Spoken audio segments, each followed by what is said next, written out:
Ikaze nanone kuri YouTube channel yacu. Muri aka kanya tugiye kuganira hamwe ku ngingo umukozi wacu watubajije yibaza ati se birumvikana yari umugabo abaza ati se niki yakora kugira ngo yongere ingano y'amasohoro ye ndetse bibe byamwongera amahirwe yo kubyara.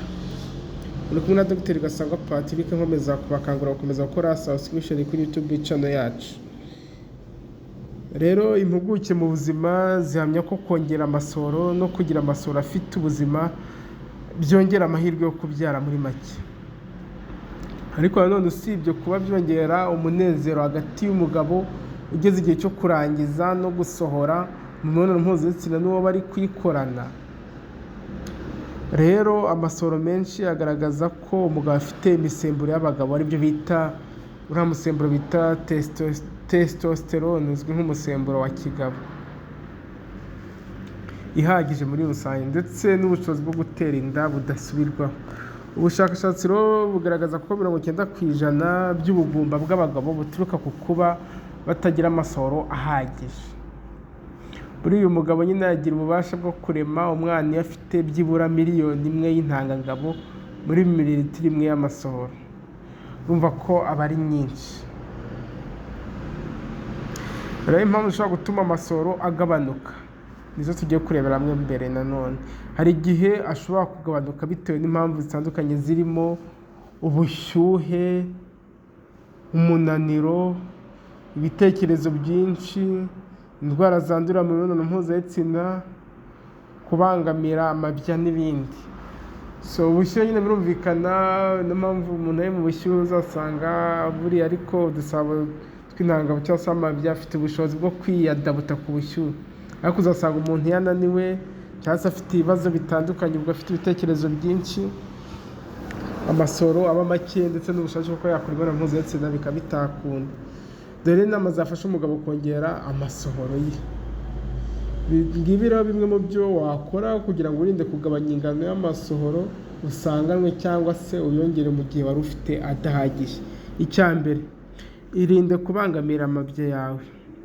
Hari impamvu iki gice cy'umubiri cyaremewe hanze y'ibindi kandi kikaba gikenera ubwisanzure. Rero iyo amabya yagize ubushyuhe bwinshi ntabasha gukora amasohoro ahagije. Kwirinda ubushyuhe byakorwa wirinda kwambara imyenda y'imbere iguhambiriye cyane, imyenda ikomeye, ndetse byaba byiza wirinze kwambara ikariso twakwita mpande eshatu keretse mu gihe ugiye gukora siporo, ahubwo ukambara imwe ijya kuba nk'agakabutura izwi ku izina rya boxer kuko ariyo itanga umunezero kuri icyo gice cy'umubiri. Ikariso za mpande eshatu ntabwo zikigezweho birumvikana. Kwambara udukabutura bifasha imyanya myibarukiro guhumeka neza kurusha amakariso.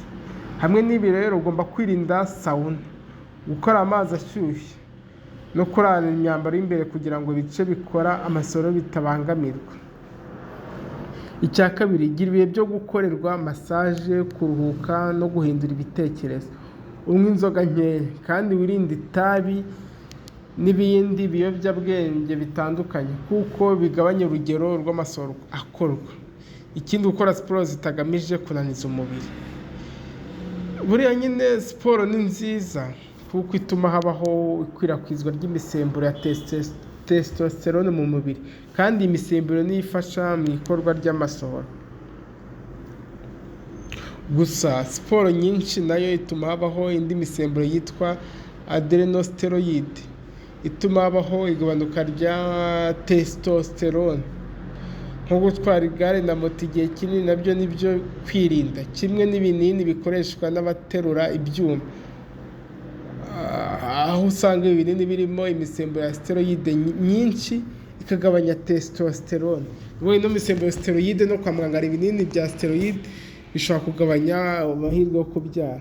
Ikindi ni ukwirinda umubyibuho ukabije. Icya gatanu, kwivuza kare mu gihe urwaye indwara zandurira mu mibonano mpuzabitsina nk'imitezi, urugo n'izindi. Ubwo twabonye ko indwara zandurira mu mibonano mpuzabitsina nazo zishobora kuba impamvu yo kugabanuka kw'ingano y'amasohoro umugabo afite cyangwa se agira. Ikindi, kurya indyo yuzuye yiganjemo ibifite amavuta make, ibikungahaye kuri poroteyine,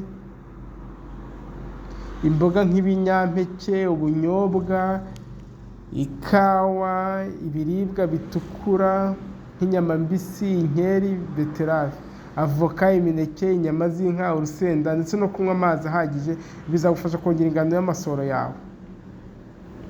Kuri ibi kandi nanone hiyongeraho shokora yijimye, dark chocolate ni nziza nayo ishobora kugufasha mu kongera ingano y'amasohoro yawe, kubera ko iriya dark shokora ibonekamo ibinyabutabire byo mu bwoko bwa L-arginine bizwiho kongera imisemburo ya testosterone na estrogene ku bagore. Imisemburo yombi rero niyo itera ubushake bwo gukora imibonano mpuzabitsina. Ubashije rero gukurikiza zino nama tuvuze haruguru twabaganirijeho, bishobora kuguha amahirwe yo kuba wakongera ingano y'amasohoro yawe ufite, bityo bikakongera amahirwe yo kuba wabyara. Rero uba ufite ikibazo cyo kutabyara uri umugabo, gukurikiza zino nama nabyo bishobora kugufasha kuba wabyara. Murakoze rero cyane, mwari kumwe na Dr. Gasangwa Patrick. Ndakomeza kubakangurira gukomeza gukora subscription kuri YouTube channel yacu. Bye bye, ciao ciao. Ikaze nanone kuri YouTube channel yacu. Muri aka kanya tugiye kuganira hamwe ku ngingo umukunzi wacu watubajije yibaza ati se birumvikana yari umugabo abaza ati se niki yakora kugira ngo yongere ingano y'amasohoro ye ndetse bibe byamwongera amahirwe yo kubyara. Uri kumwe na Dr. Gasangwa Patrick, nkomeza kubakangurira gukomeza gukora subscription kuri YouTube channel yacu.